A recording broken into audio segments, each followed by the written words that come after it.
Magandang araw mga kababayan, magandang umaga, magandang gabi, saan man po kayo naroroon.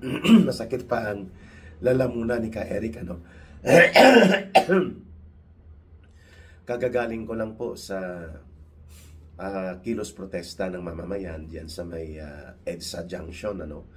6 a.m. in the morning po nandoon na sila Ka Eric kanina, ang grupo ng Bangon Sambayanan at ang Marcos alis dyan, ano? At mga umaga pa lang, libo na po ang taong bayan na nagdagsaan sa EDSA. At ang panawagan po doon, malinaw na ang may pananagutang kriminal na punong salarin na dapat singilin at papanagutin ng mga mamamayan sa paglaganap ng korupsyon at mga pandarambong sa kaban ng bayan ay walang iba kundi si Marcos mismo at si Romualdez, sapagkat sila ang punong sindikato na nangyayari sa budget. 3 taon na mga budget pinipirmahan ni Marcos. Lahat po yan ay nagkaroon ng congressional insertions at mga unprogrammed items. Kung kaya, hindi siya pwedeng hindi managot dito. Hindi siya pwedeng magkunwa-kunwarian at hindi siya pwedeng maghugas kamay.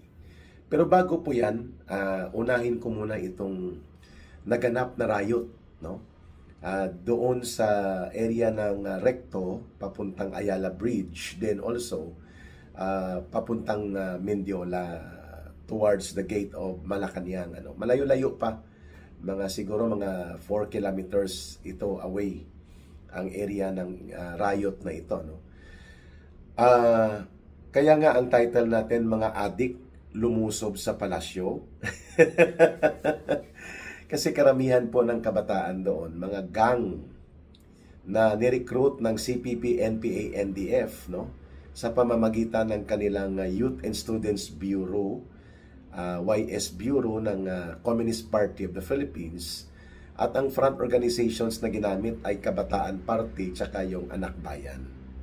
So yung grupong ito na mga operatiba ng CPP, NPA, NDF, nag-recruit ito ng kabataan sa mga komunidad ng Tondo at mga barangay sa Maynila, Caloocan, Malabon, Nabotas, Valenzuela. Hindi lamang mga schools, no? At ang grupong binuo nila, kunwari ay hindi halata, ito po yung kabataan bangon sa baha, bangon kontra korupsyon. So yung grupong Kabataan Bangon sa Baha, Bangon kontra Korupsyon is a project of the Communist Party of the Philippines para makapagbuo sila ng malawak na alliance network of different organizations ng kabataan, mga fraternities, pati mga gang sa komunidad, ano.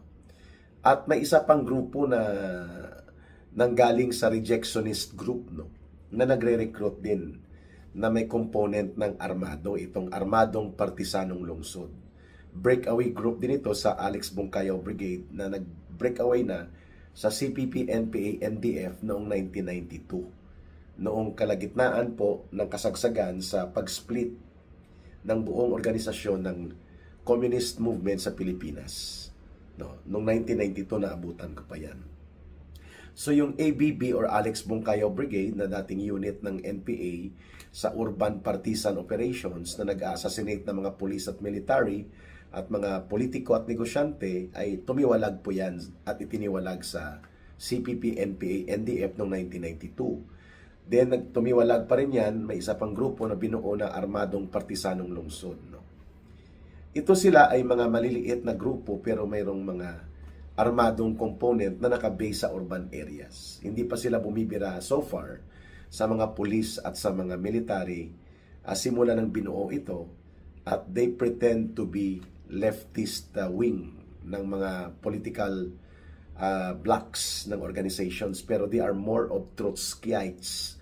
Pag sinabing Trotskyites, nakapattern po yan doon sa paniniwala ni Leon Trotsky during the old revolution sa panahon nila Lenin at Stalin, no? So gusto nila armed uprising or urban insurrection. Itong ABB, itong Armadong Partisanong Lungsod. Ang NPA naman, Protracted People's War, Maoist po yan. na ang layunin nila ay kubkubin ang kalunsuran by way of encircling the cities from the countryside sa matagalang digmang bayan. So, peasant-based army, minsan nagdi-deploy din po sila sa urban para bumira din balik sa kanayunan. Yan naman ang NPA, PPW, Protracted People's War. Pero may mga urban components po sila. Ang NPA, ang urban components nito, ito yung mga party list nila na pumapasok sa Kongreso. Kaya nga CPP, NPA, NDF ang tawag sa kanila. Ngayon, ito sila ay nagkaroon ng tactical na alliance kay Marcos, although hindi direkta, kundi through kay Martin Romualdez, upang wasakin at atakihin ang mga Duterte political group and political affiliates ng Duterte Group. So, ang grupong CPP, NPA, NDF, ang kanilang urban operatives, nakaalyansa indirectly kay Marcos through kay Martin Romualdez. Pinupunduhan sila, ginagamit sila, at sila ay nagiging attack dogs or mga demolition operators laban kay Pangulong Duterte at laban kay Vice President Sara Duterte. Sapagkat takot na takot sila na si Pangulong Duterte ay may influence pa rin sa taong bayan. At si Vice President Sara Duterte will be the next president na alam nila ng CPP, NPA, NDF at ng mga urban components nila na may kalalagyan sila at dudurugin sila. Ito namang mga sindikato ng Armadong Partisanong Lungsod at mga ABB na kinabang din to kina Martin Romualdez kasi may grupo din sila na ginagamit nila para kunwari ay pumuprotesta din sila pero hindi nila binibira direkta si Marcos. Okay. Yung pangatlong grupo dyan, ito yung grupo nila Hontibayros at ni Boy Ngiwe na tinatawag kong hilaw na mga komunista. Itong ang Akbayan Group. Yan. Kaalyado niyan at kalinya direkta ang Dilaw at Pink nila Dilima at nila Jokno. So marami po yan. No? Yan ang sumasakay sa simbahan at sa mga Cory Magic at mga Dilaw Magic, Pink Magic. Yan. Pero all of them, itong CPP, NPA, NDF, itong mga ABB, itong rejectionist group, mga iba pang grupo ng political variants, at itong hilaw na komunista at Dilaw at Pink zombies, iisa po ang nagtutuhog sa kanila. Ang nagtutuhog sa kanila ay yung interest nila na wasakin ang Duterte political group at durugin si Pangulong Duterte at durugin pati si Vice President Sara Duterte. That is their main objective. Kung kaya sila nakikipag-alyansa kay Marcos. Kumilos po sila kanina, hindi para tuligsain si Marcos, kundi para magkaroon ng pagtatakip at paglilihis ng issue mula kay Marcos, iiwas nila papunta kay Duterte. Ayun.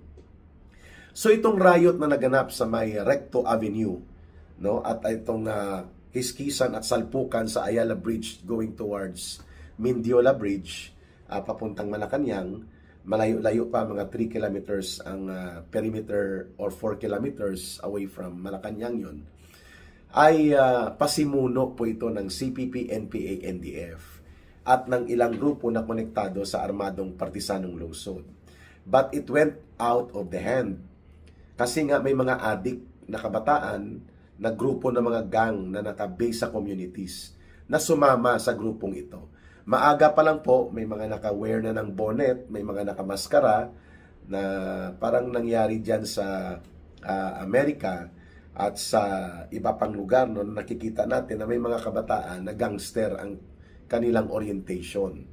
So ngayon, itong binuo na alyansa ng CPP, NPA, NDF, Youth and Students Bureau, na tinatawag nilang grupo na Kabataan Bangon sa Baha, Bangon kontra Korupsyon, ay halo-halo po ito. No? Sa loob niyan, ang CPP, NPA, NDF na front organizations, Anak Bayan, Kabataan, League of Filipino Students at iba pa.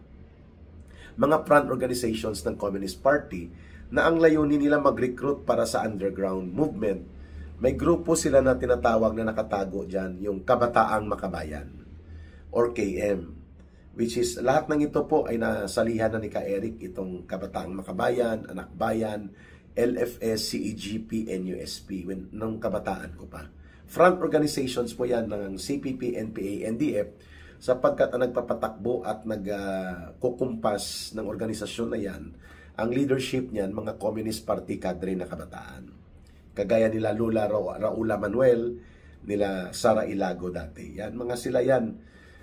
At ngayon, pumunta sila, ang diskarte nila ay lulusubin daw ang Malacanang for optics purposes. Dahil mahal naman talaga nila si Marcos para lang magkaroon talaga ng kondisyon na mag-riot. At kapag nag-riot at posibleng ito ay magkakaroon ng kaguluhan, pwedeng gamitin ni Marcos ang emergency powers, which is under the law sa Constitution, 60 days pwede niya pong hingin yan, or even mag-martial law siya. At pwedeng magpatupad ng mga warrantless arrests at magkaroon po ng pagsikil sa demokratikong kalayaan sa pagpapahayag at karapatan sa pagtitipon-tipon ng mga tao. It will make Marcos rather become on the advantage position kapag nangyari po ang kaguluhan nang hindi handa ang mga mamamayan at ito ay pinasiklab ng maliit na grupo lang kagaya ng nangyayari dyan na nangyari sa kahabaan ng Recto Avenue, no, na papunta yan sa may University Belt area.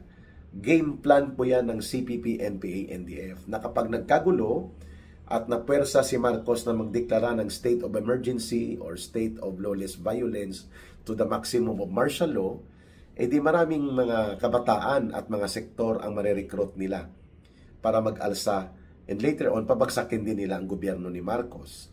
Pero itinulak nila si Marcos na gumawa ng isang hakbang na kung saan ang pagsupil sa taong bayan ay pwedeng tactically matatakot ang mamamayan, pero kapag tumagal ang panunupil ng gobyerno ay pwedeng ikagalit ng mga mamamayan at oportunidad yan para sa CPP, NPA, NDF para umag-alsa at paalsahin ang tao.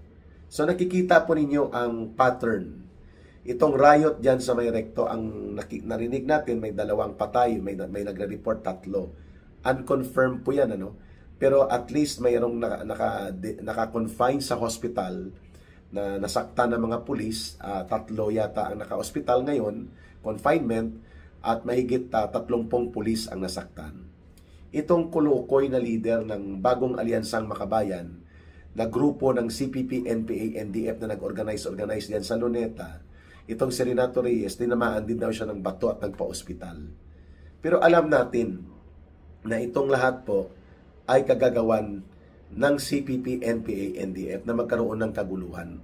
While they are having itong tactical political alliance kay Martin Romualdez benefiting Marcos, nakakakuha sila ng bilyones na pondo, nagagamit nila sa pagre-recruit sa NPA at pagbili ng mga resources para pabagsakin ng gobyerno, para i-promote ang terrorism ng NPA through their party list sa loob ng Kongreso, and yet nakakakuha din sila ng oportunidad na makapag-recruit sa hanay ng mga iba't ibang sektor dahil mainit ang issue na nasasakyan nila. Taktika po sa tinatawag na AOM o yung Arouse, Organize, Mobilize na ginagamit ng CPP, NPA, NDF. You exploit the exploitable issues na mainit at nakakapag-identify ang malawak na masa or yung malawak na mamamayan. When people are so interested about the issue of corruption, plunder, pagnanakaw, pangungurakot at iskandalusong sumasabog ito, yan ay mga exploitable issues na magandang gamitin para sa pag-uudyok at papakilos ng tao, at sila ay i-recruit mo para maging bahagi ng underground movement na papunta sa armado or underground armed struggle na magre-recruit ka sa NPA at magre-recruit ka rin ng support group ng NPA sa mga urban areas. So, yun po ang kalagayan ng nangyari sa Recto. It was a project ng CPP, NPA, NDF at ng ilang rejectionist group na binanggit ko na mga nagpupusturang kaliwa din, pero hindi naman sila isang organisasyon ng CPP, NPA, NDF. Nag-recruit sila ng mga adiktos kung si Mayor Isko Moreno pa ng City of Manila, ng lungsod ng Maynila. Mga adiktos ang karamihan na ito. Winasak po nila ang Sogo Hotel. At may mga naka-check-in pa doon. Ang iba nagtakip daw ng kumot dahil hindi sa kahihiyan, kundi para hindi mabisto ng kanilang mga asawa na nagsogo sila. So mga kababayan, yung riot pati ang volt, no, ang pinagtataguan ng kita ng sogo diyan sa may recto, niransak nila, sinunog yung mga gulong ng isang nakaparada na trailer truck at nagbasag na mga bote at nagsunog ng ilang mga spare tires sa kalsada. Nagland po ito, no, nakuha ito sa optics ng foreign media. So, naabot ng CPP, NPA, and then ang minimum objective is magkaroon ng kaguluhan and then magkaroon ng visual optics na kunwari may rioting at nag-aalsa ng mga tao, similar to Nepal and Indonesia na mga kaganapan, pero yan po ay calculated na ng CPP, NPA, NDF. Gagamitin po nila yan upang ang oportunidad para magkaroon ng mas malawak na kaguluhan ay itutulak nila si Marcos. Gagamitin nila si Marcos the way they used the Plaza Miranda bombing na hinagisan ng CPP, NPA, NDF operatives, no? Ng 3 granada ang Plaza Miranda rally noong 1971, August 21, ng mga Liberal Party na kaalyado mismo nila. At maraming namatay, no? Mahigit 15 ang patay at umabot po sa 100 ang sugatan, no? At kagaya po ng halos nabulag ang isang mata dyan ni the late Senate President si Senator Jovito Salonga, at marami pa po, no, ang mga namatay doon. May batang 7 taong gulang. At utos po yan ni Joma Sison. Ipinag-utos po yan ng Communist Party of the Philippines, although hindi yan nila inaamin, itinatago nila yan. It was Joma Sison, no, na binisto mismo ni former CPP cadre recruited from the Armed Forces of the Philippines, at bumalik din siya kay nalaunan itong si late General Victor Corpus. Sinabi niya na nalalaman niya mula sa mga direktang kadre na nakilala at nakausap niya sa loob ng CPP, NPA, NDF that it was Joma Sison. Then the party chairman na nag-utos na hagisan ng granada ang Plaza Miranda dyan sa may harap ng Quiapo Church, na mismo ang mga nandun kaalyado nila ng mga taga-Liberal Party, at basta wala lang si Ninoy Aquino, ang paborito nilang contact within the Liberal Party, at nagagamit nila sa kanilang pagbubuo ng New People's Army itong tatay ni Noynoy Aquino, no, si asawa ni Cory na si the late Senator Ninoy Aquino. So the tactics of the Plaza Miranda type operations of the CPP, NPA, NDF, nakikita natin dito sa pagpapalusob ng mga adik at mga kabataan na membro ng gang dito sa papuntang Mindiola. So kung tayo po ay nakikinig at sinusundan yung analysis line ni Ka Eric, the tactical alliance of the CPP, NPA, NDF with Martin Romualdez is only limited sa pag-atake sa mga Duterte at pagkuha ng pondo. But it is not an assurance na hindi na nila pababagsakin si Marcos when opportunity comes and when they can have the enough force. Kaya nila ito ginagatungan na magkagulo ang mga protesta. Magkaroon ng pagkalito, magkaroon po ng mga hindi kanais-nais na konflikto at mga bangayan on the streets para lumubha ang kalagayang pangpolitika, at to the point na itutulak nila ang kamay ni Marcos Jr. na gumamit ng extraordinary powers like yung state of emergency declaration or declaration of martial law. At nang sa ganon, mas marami ang magagalit kay Marcos, mas marami ang maiinggan yung kumilos at lumaban sa gobyerno, because the objective strategically and principally of CPP, NPA, NDF to include their urban infiltrators and operatives, mga party list nila, is hindi lang para pabagsakin ng gobyerno, kundi kunin ang kapangyarihan sa gobyerno at sila na ang magpapatupad ng poder under the communist rule. Yun po ang long-term and central objective kung bakit gusto nilang may kaguluhan na nagaganap. And the issue of corruption and plunder, mainit na mainit po ito, because this cut across different sectors ang apektado nito kahit hindi ka nababaha direkta, pero ang buwis mo ninanakaw at sinisindikato ng gobyerno ni Marcos. At iyan ang gusto ng CPP, NPA, NDF, magkaroon ng mga riot, magkaroon ng optics ng banggaan at ng konflikto. Kaya yung naganap na riot sa Recto na calibrated, calculated at ang lusob attack style sa Ayala Bridge towards Mendiola ay mga optics design ng CPP, NPA, NDF that went off hand. Hindi na po nila nakontrol, nagkaroon na po ng bangayan at banggaan. And we have heard right now na nagkakaroon ng curfew declaration na laban sa mga minors and iba pa baka sakupin po. At kung magpatuloy pa sila dyan, sa susunod na mga araw, ay baka magkaroon ng deklarasyon dyan ng state of emergency sa Manila kung lumawak ang rioting nila. In that sense, nakukuha ng CPP, NPA, NDF at nitong mga grupo ng rejectionist group ang pagkakataon na paalsahin pa ang sitwasyon.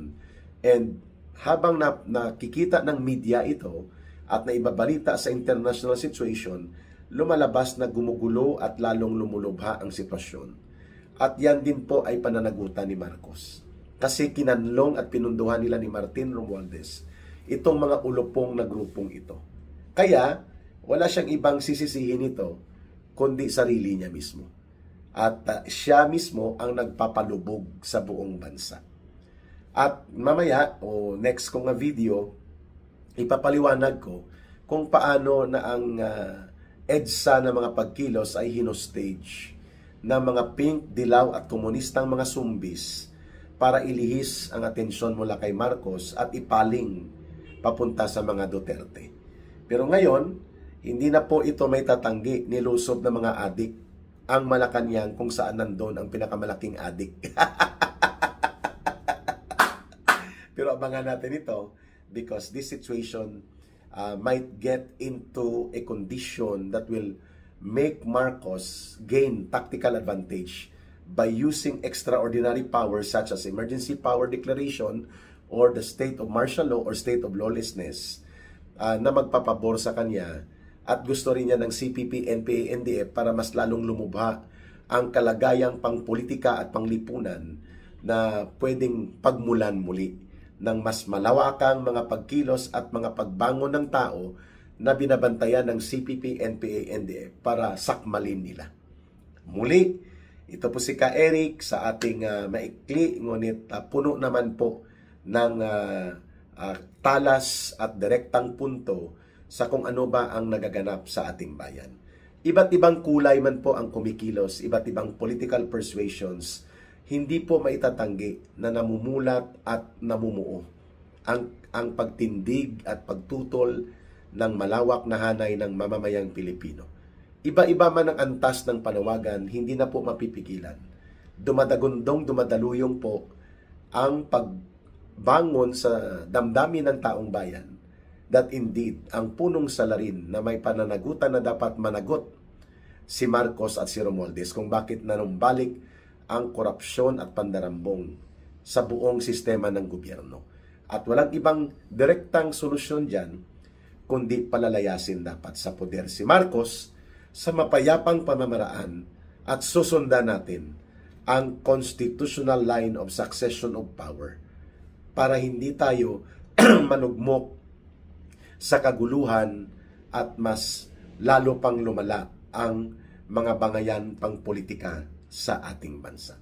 Babalikan natin yan sa susunod pang topic at mga talakayan with Ka Eric. Mabuhay ang sambayanang Pilipino na kumilos at nanindigan sa araw na ito, September 21. Iginuhit natin na kasaysayan na wala pang diktadura at mga abusado at magnanakaw at sindikato na gobyerno ang pwedeng manatili sa poder hanggat kumikilos at naninindigan at lumalaban ang taong bayan. Mahalin natin ang bansang Pilipinas, walang ibang magmamahal nito, kundi tayo ring mga Pilipino. Para sa Diyos at sa Pilipinas nating mahal, ito po si Ka Eric, mabuhay ang sambayanang Pilipino.